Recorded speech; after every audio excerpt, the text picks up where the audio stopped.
Malam itu, rumah terasa sepi. Hujan baru saja reda, menyisakan aroma tanah basah yang menyeruak lewat jendela yang sedikit terbuka. Aku duduk di ruang tamu. Lampu redup membuat suasana makin sendu. Tak lama, dia keluar dari kamarnya.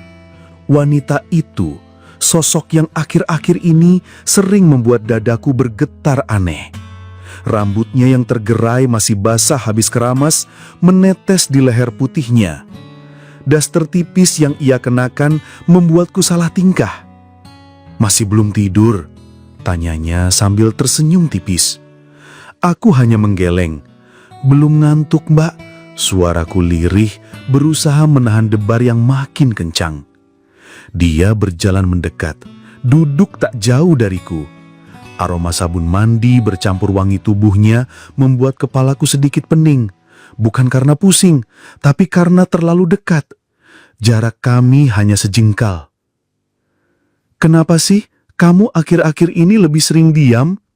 tanyanya lagi, matanya menatapku dalam. Aku berusaha mengalihkan pandangan, tapi justru menabrak cahaya wajahnya yang lembut. Saat itu, aku tahu kalau aku terlalu lama menahan semua rasa ini. "Aku takut salah, takut kelewatan," jawabku lirih. Ia tersenyum samar, lalu dengan pelan jemarinya menyentuh punggung tanganku. Sentuhan itu membuatku seperti tersengat listrik.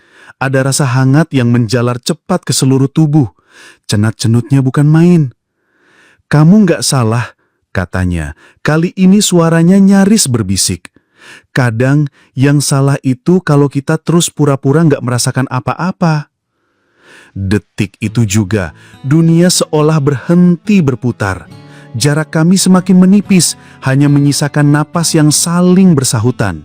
Aku bisa merasakan kehangatan tubuhnya, getarannya, sekaligus bisikan yang tak terucap. Dan malam itu, kami terjebak dalam keheningan yang penuh rahasia. Tak ada kata-kata berlebihan, hanya tatapan, sentuhan, dan keberanian yang akhirnya membawa kami pada momen yang tak pernah terbayangkan. Sejak pindah ke rumah itu, aku sering merasa canggung. Mbak Dewi terlalu sempurna untuk sekedar menjadi kakak ipar.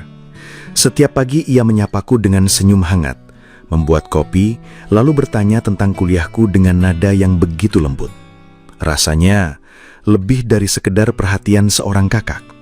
Malam itu, suasananya mirip dengan yang pernah terjadi beberapa waktu lalu. Hujan baru saja berhenti, udara dingin menusuk. Aku duduk di ruang tamu sambil mengutak-atik laptop ketika Mbak Dewi keluar dari kamarnya. Rambut panjangnya tergerai basah, ia baru selesai mandi. Daster tipis warna biru muda yang menempel di tubuhnya tampak basah di beberapa bagian. Aku menelan ludah, buru-buru menunduk, pura-pura sibuk dengan layar laptop. "Kamu belum tidur, Bim?" tanyanya. Suaranya lembut, tapi malam itu terdengar lebih pelan, seolah bisikan. "Belum, Mbak. Masih ada tugas," jawabku, berusaha tenang. Ia berjalan mendekat, duduk di sofa sampingku. Jarak kami hanya sejengkal. Wangi sabun mandinya membuatku tak bisa konsentrasi. "Jangan terlalu dipaksa kuliahnya," katanya sambil tersenyum. "Kesehatan juga penting, Bimo." Tangannya pelan menepuk pahaku, sekilas saja, tapi cukup membuatku gemetar. Sentuhan itu cepat ia tarik kembali, namun bekas hangatnya masih terasa sampai ke dada. Aku menoleh dan mendapati matanya menatapku. Ada sesuatu di sana, tatapan yang membuatku sulit bernafas. Hangat, lembut, tapi juga penuh rahasia. "Mbak," suaraku tercekat, antara ingin bicara dan ingin diam. Ia menunduk sedikit, lalu tersenyum, bibirnya bergerak pelan, seolah kata itu hanya untukku. "Kadang, kesepian itu lebih berat daripada yang terlihat." Detik itu juga, aku mengerti. Mbak Dewi bukan hanya cantik dan lembut, tapi juga rapuh. Kesepian yang ia simpan membuatku ingin ada di sisinya. Hening menyelimuti kami, Hanya suara detak jam dinding yang terdengar. Tanganku bergerak pelan, mendekat, seolah ingin memastikan apa yang kurasakan bukan hanya khayalan. Dan ketika jemariku bersentuhan dengan tangannya, ia tidak menolak. Bahkan, Mbak Dewi justru menggenggam tanganku erat. Tubuhku langsung bergetar hebat. Cenat-cenut elegan itu menjalar cepat, membuatku sadar bahwa malam ini mungkin ada batas yang akan segera kabur. Ruang tamu malam itu sunyi. Hanya terdengar sisa tetes hujan di luar dan suara detak jam dinding yang semakin menambah hening. Mbak Dewi menoleh ke arahku, matanya yang teduh seolah menelanjangi pikiranku. Senyumnya samar, lalu tiba-tiba ia bertanya, "Bimo, kamu sudah punya pacar belum?" Aku terdiam. Pertanyaan itu begitu sederhana, tapi membuat jantungku berdetak lebih kencang. Aku mencoba tersenyum canggung. Belum, Mbak. Aku malah belum pernah pacaran." Mbak Dewi tertawa kecil, suaranya lirih, manja, seperti bisikan yang menari di telingaku. "Masa sih, anak seganteng kamu belum pernah pacaran?" Aku menunduk, pura-pura sibuk dengan laptop, padahal kepalaku penuh rasa kalut. "Serius, Mbak? Aku nggak bohong, aku belum pernah." Ia menghela nafas pelan, lalu bergeser lebih dekat. Sangat dekat. Tubuhnya kini hanya sejengkal dariku. Aku bisa merasakan aroma wangi sabun yang masih melekat di kulitnya bercampur dengan kehangatan tubuhnya. "Pantas saja kamu suka canggung.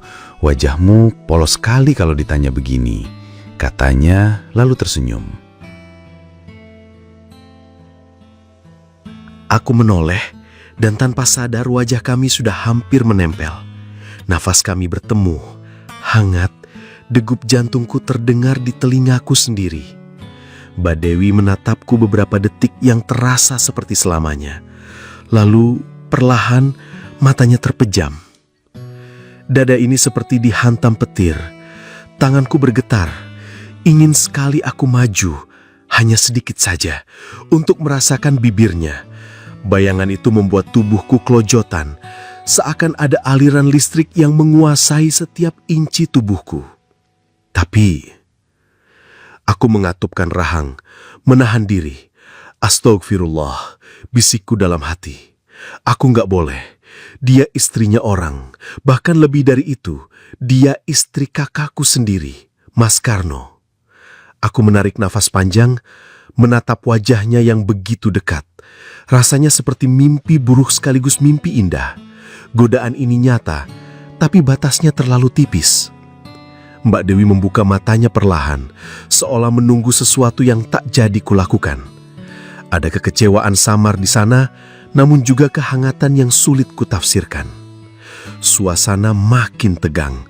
Aku sendiri bingung, apakah aku harus tetap menjauh atau justru tenggelam dalam godaan itu.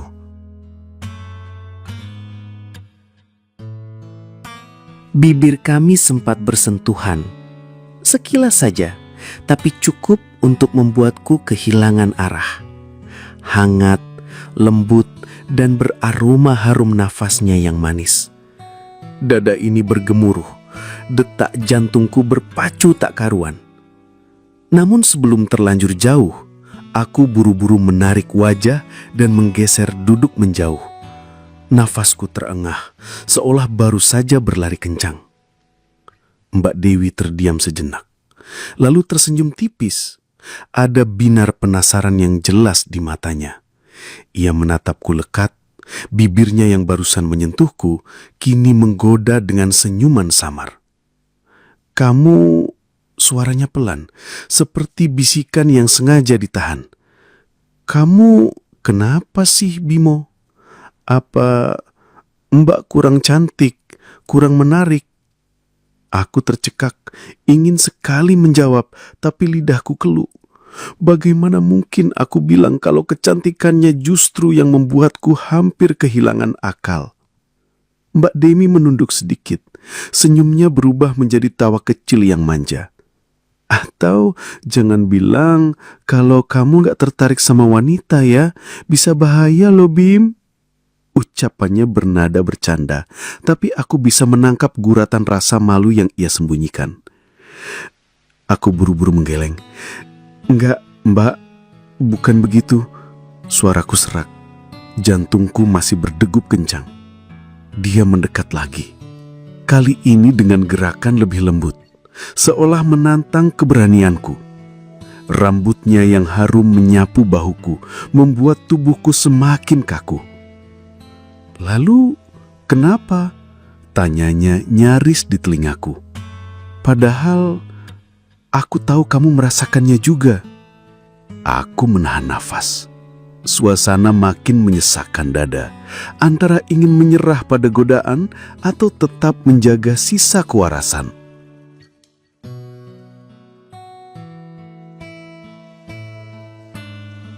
Pagi itu suasana rumah terasa aneh, sunyi, tapi bukan seperti biasanya.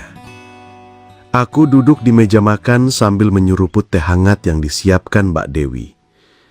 Pandanganku sering tanpa sengaja bertemu dengan matanya. Dan setiap kali itu terjadi, kami buru-buru mengalihkan pandangan. Ada sesuatu yang menggantung di antara kami. Sisa dari malam tadi. Namun sebelum aku larut dalam kecanggungan itu, pikiranku melayang jauh. Aku anak bungsu dari 8 bersaudara. Sedangkan Mas Karno, kakak sulungku, seakan adalah ayah kedua bagiku. Usia kami terpaut sangat jauh. Saat aku lahir, Mas Karno sudah menjadi remaja tanggung yang sibuk membantu ibu.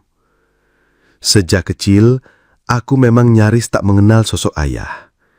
Beliau meninggal ketika aku baru bisa berjalan. Sejak itu hanya ada ibu yang membesarkanku. Dan Mas Karno, dialah tulang punggung keluarga yang memikul beban seorang ayah. Aku masih ingat ketika Mas Karno menikahi Mbak Dewi 10 tahun lalu, aku hanyalah bocah kelas 5 SD. Saat itu aku hanya melihat sosok perempuan muda yang cantik berdiri di samping kakakku yang gagah. Tak terpikir sedikit pun bahwa suatu hari aku akan berada di posisi seperti sekarang. Duduk satu meja, dengan hati berdebar, menahan sesuatu yang tak seharusnya. Bahkan hingga aku kuliah, Mas Karno masih menanggung sebagian besar biayaku. Sawah peninggalan ayah hanya cukup untuk makan sehari-hari dan kebutuhan ibu. Selebihnya, semua ditutup oleh kakak sulungku itu. Makanya, rasa bersalahku makin menumpuk. Bagaimana mungkin aku... hanya memikirkan untuk menyentuh istri Mas Karno saja, rasanya sudah seperti menusuk diriku sendiri. Bimo? Suara lembut itu membuyarkan lamunanku. Aku menoleh dan melihat Mbak Dewi menaruh piring roti di depanku. Senyumnya tipis, matanya masih menyimpan sisa perasaan dari semalam. Aku hanya bisa mengangguk pelan. Tangan kami nyaris bersentuhan ketika aku mengambil piring itu. Lagi-lagi, ada listrik kecil yang menjalar di tubuhku. Kami sama-sama terdiam, canggung. Dan aku tahu, mulai hari itu, rumah ini takkan pernah sama lagi. Aku berdiri, bersiap berangkat kuliah. Suasana meja makan masih canggung, meski Mbak Dewi berusaha menyamarkan dengan senyum-senyum kecilnya. "Bimo?" panggilnya sambil menatapku. "Kamu serius nggak punya pacar? Jangan-jangan di kampus ada yang kamu suka, tapi kamu sembunyiin dari Mbak?" Aku tersenyum kaku, menggaruk kepala yang tidak gatal. "Nggak ada, Mbak. Aku mana sempat mikirin cewek. Tugas aja udah bikin kepala muter." Ia terkekeh kecil, suaranya bening. "Ya ampun, kuliah itu penting, tapi jangan sampai terlalu serius. Nanti keburu tua, baru bingung cari pasangan." Aku menunduk, pura-pura sibuk merapikan tas, padahal hatiku cenat-cenut. Kalau saja ia tahu, di rumah ini pun sudah ada sosok yang membuatku kalut setiap hari. "Aku berangkat dulu, Mbak," kataku sambil melangkah mendekat. Seperti biasa, aku menunduk, meraih tangannya untuk salim. Tapi pagi itu ada yang berbeda. Saat tanganku menyentuh jemarinya, Mbak Dewi tiba-tiba sedikit membungkuk, menyodorkan keningnya. Jantungku langsung copot setengah. Aku kaget, refleks ragu sepersekian detik, lalu bibirku menyentuh keningnya. Dan sebelum aku sempat menarik diri, ia menoleh pelan, menyodorkan pipinya. Aku tercekak. Dunia seakan berhenti berputar. Pipinya begitu dekat, harum, halus, hanya sehelai rambut yang memisahkan. Bibirku menempel sekilas, tapi cukup membuat seluruh tubuhku merinding. Saat aku menegakkan tubuh, Mbak Dewi tersenyum samar, pura-pura santai. "Hati-hati di jalan, Bim, jangan bolos ya," katanya. Nada suaranya ringan, tapi matanya menyimpan sesuatu yang lebih dalam. Aku hanya bisa mengangguk kaku. Dalam hati aku bergemuruh, "Ya Allah, kuliah apa pulang lagi ya? Kalau dosen killer sakit, aku bisa balik rumah lebih cepat nih." Aku keluar rumah dengan langkah gontai, tapi jiwaku tertinggal di ruang tamu. Pagi itu, satu kening dan satu pipi telah resmi mengacak-ngacak imanku. Hari itu di kampus terasa panjang. Materi tentang cacat mesin sama sekali tidak masuk ke otakku. Yang berputar-putar di kepala justru senyum, tatapan, dan harum lembut Mbak Dewi. Bayangan kening dan pipinya yang tadi pagi sempat kucium masih terasa nyata. Benar-benar gila. Tapi begitu aku pulang sore menjelang petang, langkahku terhenti di depan pintu. Aku mendengar suara tawa lelaki yang begitu ku kenal. Mas Karno. Ternyata kakakku sudah di rumah. Tumben sekali, belum sebulan di lokasi tambang, ia sudah pulang. Ada rasa kecewa menyelinap di dadaku, entah kenapa. Tapi di sisi lain, aku bersyukur.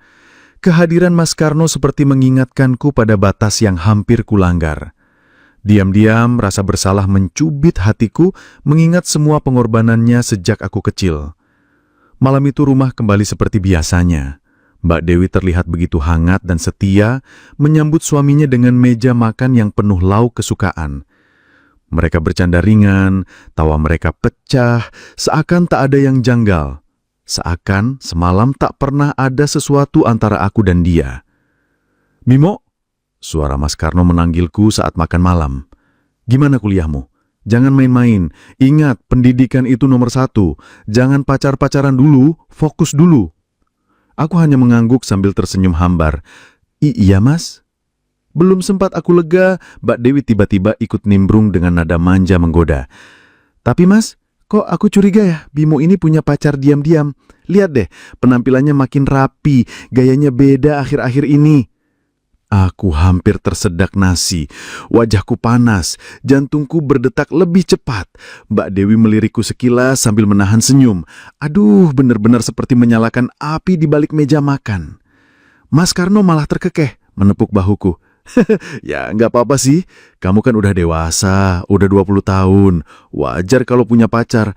Tapi kalau bisa sih, carilah cewek yang cantik dan baik kayak mbakmu ini, Bimo." Aku terdiam. Sumpah, kalimat itu seperti tamparan, tapi sekaligus godaan paling menggila. Mbak Dewi menunduk, pura-pura sibuk menyendok sayur, tapi aku bisa melihat pipinya bersemu merah. Aku ingin tertawa, tapi yang keluar hanya senyum kaku. Malam itu, meja makan terasa penuh dengan rasa manis sekaligus getir. Api yang coba ku tahan seakan disiram bensin oleh kalimat sederhana dari kakakku sendiri.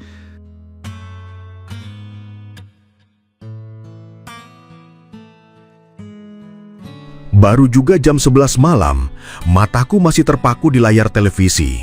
Film perang lawas yang kutonton itu dipenuhi dentuman meriam dan desingan peluru. Tapi anehnya, semua suara itu kalah oleh bunyi samar yang menyelinap dari balik pintu kamar Mas Karno dan Mbak Dewi. Suara ranjang berderik pelan, bersaut-sautan dengan helaan napas yang semakin berat. Kupikir awalnya itu hanya kebetulan, sampai ku dengar bisikan lirih Mbak Dewi. Aku kangen banget, Mas. Jantungku berdegup kencang, jauh lebih cepat dari adegan tembak-tembakan di layar kaca. Suara itu bukan hanya terdengar, tapi terasa menusuk ke dalam dada, membangunkan rasa aneh yang sulit kujelaskan. Sesekali terdengar tawa tertahan dari Mas Karno, lalu hening sebelum ranjang kembali berderik pelan. Ku menelan ludah, dadaku naik turun, sementara mataku justru tak lagi fokus ke televisi. Adegan perang di layar seakan menghilang, terganti dengan perang lain yang lebih nyata, lebih dekat, dan lebih mengguncang batin. Aku terdiam, antara ingin menutup telinga atau justru mendekatkan diri ke pintu itu. Suara bisikan, desah, dan tawa yang bercampur jadi satu membuatku tak bisa tenang. Malam itu, aku sadar ada peperangan yang lebih dahsyat dari film di televisi, peperangan di dalam dadaku sendiri. Aku mencoba bertahan, berusaha menatap televisi, tapi mataku kosong. Suara dari kamar itu seperti magnet, menarik perhatianku setiap detiknya. Mas, pelan-pelan. Bisikan itu kembali terdengar, lebih jelas. Tubuhku merinding, seolah seluruh bulu kuduku berdiri. Rasanya antara salah, malu, tapi juga ada sesuatu yang membuatku tak bisa berpaling. Aku berdiri, berjalan pelan menuju dapur, pura-pura ingin minum. Tapi langkahku justru berhenti tepat di dekat pintu kamar itu. Jarak hanya beberapa langkah saja. Nafasku tercekat, sakat suara ranjang berderik makin cepat. Lalu berhenti tiba-tiba, berganti dengan tawa lirih dan suara Mbak Dewi yang tertahan. Aku beneran kangen banget sama Mas. Jangan tinggalin aku lama-lama lagi. Dek, kata-kata itu menusuk lebih dalam daripada peluru di film perang barusan. Aku menutup mata erat-erat, menggenggam gelas yang kubawa sampai hampir pecah. Ada rasa iri, rasa kagum, dan entah apa lagi yang bercampur jadi satu, membuat dadaku bergejolak. Aku mundur pelan, menahan nafas, lalu kembali ke sofa. Televisi masih menyala, tapi aku sudah tak paham apa yang kulihat. Malam itu aku sadar, bukan cuma Mbak Dewi yang kangen suaminya. Ada seseorang lain yang diam-diam juga mulai menunggu, merindukan sosok lembut itu, aku sendiri. Pagi itu rumah terasa agak sepi, tapi juga tegang. Mas Karno ternyata hanya pulang sehari saja. Lebih tepatnya, cuma numpang mampir melepas rindu. Wajahnya kelihatan capek, tapi tetap sumringah. Sesekali bercanda dengan Mbak Dewi yang tampak agak murung. Aku seminggu aja, Wi. Abis ini urusan kontrak tambang di Singapura kelar, baru kita bisa liburan tenang bareng, kata Mas Karno sambil mengusap lembut bahu istrinya. Aku yang ikut duduk di ruang tamu hanya mengangguk kecil, tapi dalam hati masih tersisa sisa mimpi semalam. Suara-suara itu, masih terngiang jelas. Dan pagi ini, seolah mimpi itu ngejawab kenyataan. Benar saja, Mas Karno hanya sehari pulang, lalu pergi lagi. Perjalanan ke bandara terasa janggal buatku. Duduk di kursi belakang mobil, aku bisa melihat Mbak Dewi beberapa kali melirik kaca spion. Matanya sembab seolah habis nangis. Mas Karno sibuk ngobrol tentang proyek. Sementara aku diam 1000 bahasa, hanya sesekali menimpali.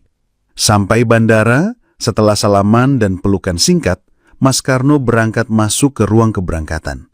Tinggallah aku dan Mbak Dewi berdiri berdampingan. Bimo, kok kamu bengong gitu? Tanya Mbak Dewi lirih. Aku kaget, buru-buru menunduk.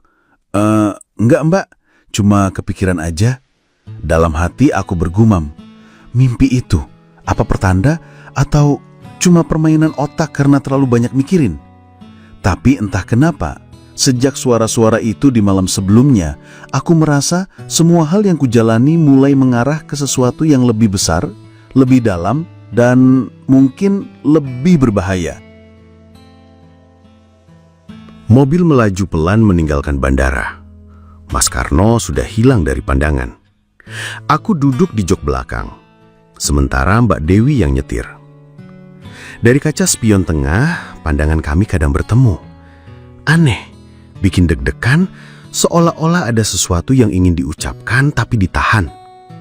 Bim, suara Mbak Dewi tiba-tiba memecah hening. Aku tersentak kecil. Iya Mbak. Dia tersenyum samar, matanya fokus ke jalan. Tadi semalam kamu tidur nyenyak enggak? Tanyanya datar, tapi nada suaranya terasa lain, seolah menguji. Aku menelan ludah. Ingatanku langsung melayang ke mimpi itu. Suara-suara samar dari kamar mereka, dan entah kenapa terasa nyata. Aku hanya bisa nyengir kikuk. Iya, lumayan Mbak. Cuma agak kebangun-bangun. Mbak Dewi menoleh sekilas, lalu kembali menatap jalan. Senyumnya makin jelas, seperti tahu sesuatu. Kebangun-bangun. Kamu gak mimpi aneh-aneh kan? Suaranya dibuat setengah bercanda tapi menusuk ke ulu hati. Jantungku langsung berdegup kencang. Aku bingung harus jawab apa. Gak tahu ya Mbak, pokoknya kerasanya kayak nyata. Mbak Dewi tertawa kecil, pelan tapi menggoda. Kadang mimpi itu suka begitu Bimo. Bisa saja yang kamu anggap mimpi sebenarnya memang nyata.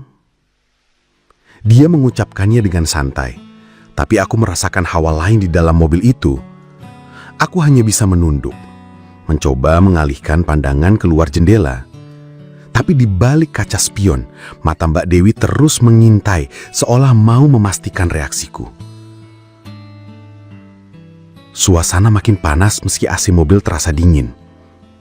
Jalanan pulang panjang dan aku mulai sadar obrolan ini bisa berujung ke arah yang lebih gila. Perjalanan pulang dari bandara terasa agak hening di awal. Hanya suara radio pelan yang menemani. Mbak Dewi duduk di kursi depan. Tangannya masih sesekali memainkan rambutnya yang jatuh ke bahu. Aku di belakang kemudi, beberapa kali curi pandang lewat kaca spion. Entah kenapa, bayangan mimpi semalam terus menghantui pikiranku. Bimo? Suara Mbak Dewi memecah keheningan. Ya Mbak, kamu tadi kelihatan melamun banget. Ada yang kepikiran? Tanyanya sambil tersenyum tipis. Enggak kok Mbak, cuma kepikiran kuliah yang aku bolos hari ini. Mbak Dewi menoleh sebentar lalu terkekeh kecil. Alah, sekali-sekali nggak apa-apa, kan demi nganterin Mas Karno juga. Mobil melaju stabil, jalanan menuju kota masih cukup lengang. Namun, suasana di dalam mobil makin panas, bukan karena AC-nya kurang dingin, melainkan karena jarak di antara kami terasa makin tipis. Tangannya tiba-tiba meraih dashboard untuk mengambil botol minum. Seketika aku melihat jelas lekuk tubuhnya ketika tubuhnya sedikit condong ke arahku. Aku buru-buru menelan ludah, berusaha tetap fokus ke jalan. Bimo, suaranya agak pelan kali ini. Ya Mbak, kamu kok jadi aneh sih? Dari tadi diem tapi wajahmu merah. Aku gugup. Mungkin kepanasan Mbak. Mbak Dewi senyum penuh arti, lalu mendekat sedikit, tangannya menyentuh pundakku sebentar. Atau kepikiran sesuatu. Bisiknya. Dak. Rasanya seperti ditelanjangi. Aku salah tingkah, tapi di sisi lain ada dorongan aneh yang bikin aku nggak bisa lagi menolak suasana ini. Mobil terus melaju, tapi atmosfernya sudah berubah. Ada tarikan magnet di antara kami berdua. Mataku sempat bertemu dengan matanya di spion, dan dari tatapan itu, aku tahu Mbak Dewi juga sedang menahan sesuatu. Malam itu, suasana terasa berbeda. Mbak Dewi keluar dari kamarnya dengan gaun pendek berwarna biru lembut. Bahannya tipis dan jatuh mengikuti lekuk tubuhnya. Rambutnya dibiarkan tergerai, sedikit bergelombang, menambah aura manis dan sekaligus menggoda. Ayo Bim, kita makan malam di teras aja, biar ada angin, katanya dengan senyum nakal. Langkah kakinya ringan, tapi membuat mataku tak bisa mengalihkan pandangan. Aku agak salah tingkah, buru-buru merapikan piring dan membantu menata meja. Saat duduk berhadapan, Mbak Dewi menyandarkan dagu di tangannya, menatapku dengan mata berbinar. "Bimo?" Suaranya dibuat lembut sekali, nyaris manja. "Kamu ini masih polos banget ya. Mbak penasaran deh, kamu di kampung dulu pernah punya pacar nggak sih?" Aku tersenyum kikuk. "Enggak ada, Mbak. Aku nggak pernah pacaran."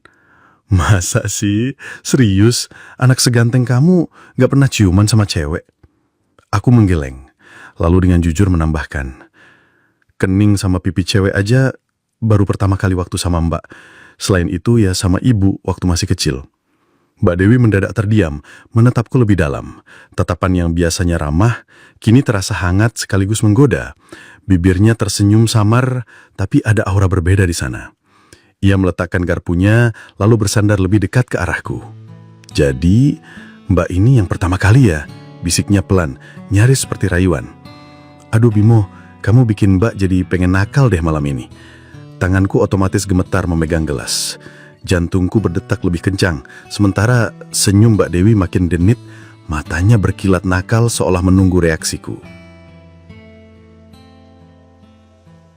Setelah makan malam selesai, Mbak Dewi tersenyum sambil merapikan rambutnya. "Bimo, temenin aku nonton film ya."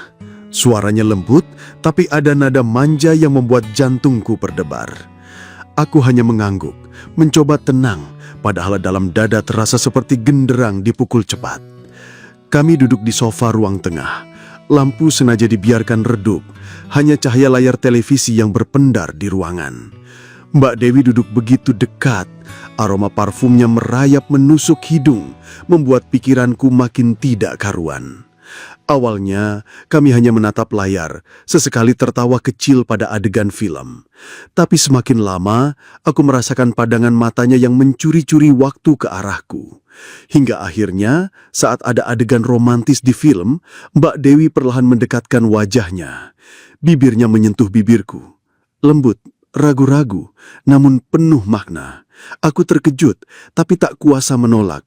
Kecupan itu seperti percikan api yang menyulit sesuatu di dalam diriku. Aku membalas, perlahan, hati-hati, tapi jujur sangat menikmati. Suasana semakin hangat, tubuhku terasa ditarik oleh gravitasi yang kuat menuju dirinya.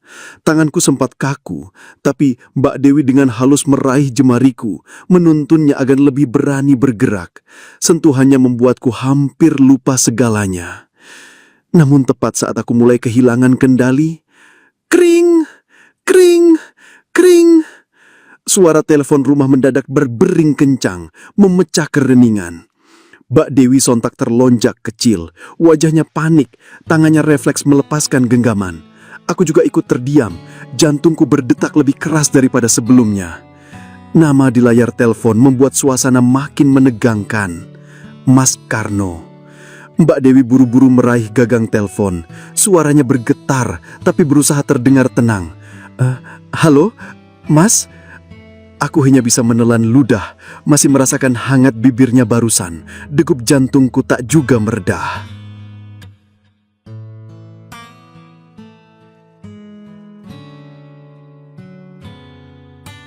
Sebagai seorang adik, aku sadar, harusnya malam itu aku tidak sampai seperti itu. Terbawa suasana dan arus yang salah.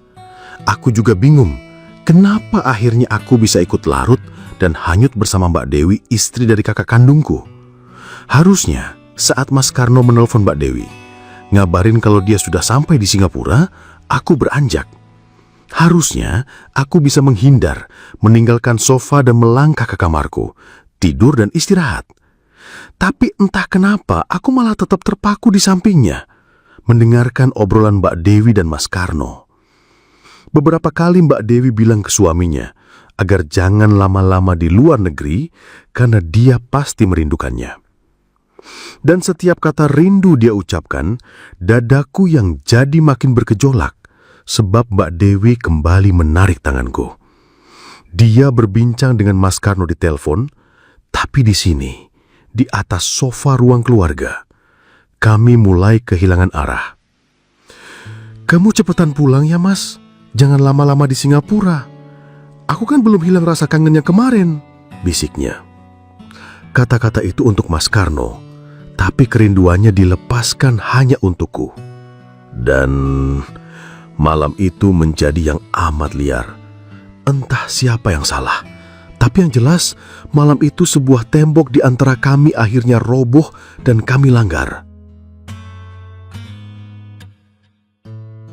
Malam itu aku jadi tahu kalau selama ini Mbak Dewi hanya berusaha tegar, tapi dalam batinnya sudah lama rapuh. Mas Karno terlalu sibuk dengan pekerjaan dan seringkali meninggalkannya sendirian. Sementara rumah ini selalu sepi sendiri. 10 tahun menikah dan belum juga dikaruniai anak, membuat hati Mbak Dewi seringkali gundah dan gelisah.